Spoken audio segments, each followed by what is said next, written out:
Նախ հակաօրինական գործողություններ են անընդհատ իրականացվում այս իշխանության կողմից եւ բարձ մի երևույթ կա, ինչքան ազգային նկարագրով պայքարող ազգային իրավունքների եւ պետական հայկական իրավունքների համար պայքարող մարդիկ կան, հետապնդվում են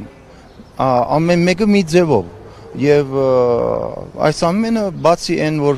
դա քաղաքական հետապնդում է, ուրիշ ոչ մի կարծում եմ ոչ մի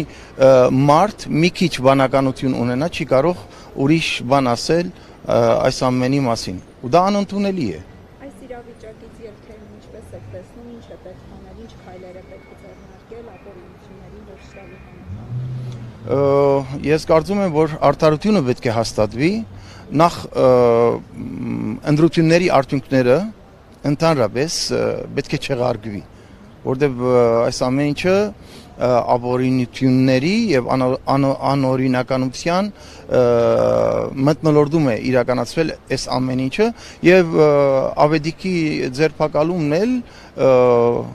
սա է, այսինքն բաժարը սա է, որովհետեւ ինքը արդարության ջատակով է, ինքը արդարության համար է պայքարում եւ մեր ընդհանրական իրավունքների համար է պայքարում եւ ես կարծում եմ որ պիտի որևէ բան չխնայենք օրինական մեր պայքարը պիտի շարունակենք եւ անպայման մենք պետք է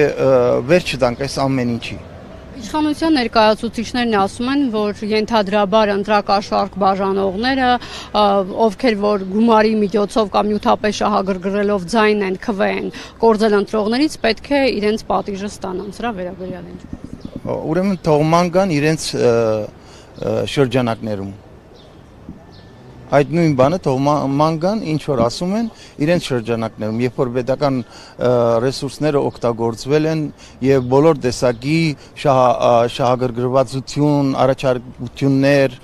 մարդկանց աշխատանքի հետ կապված եւ այլն եւ այլն։ Եվ այս ամիջը նոր չէ, երբ որ յուրաքանչյուր պետական աշխատող վախենում է ինչ որ Facebook-ում մի հատ լայք դնել, վերջում գալիս է սրան, այս ամեն ինչին։ Թող իրենք մտածում են անբադիժ են մնալու, բայց կարծում եմ կգա մի օր արդարությունը կհաստատվի եւ իրենք իրենց բադիժը պիտի ստանան։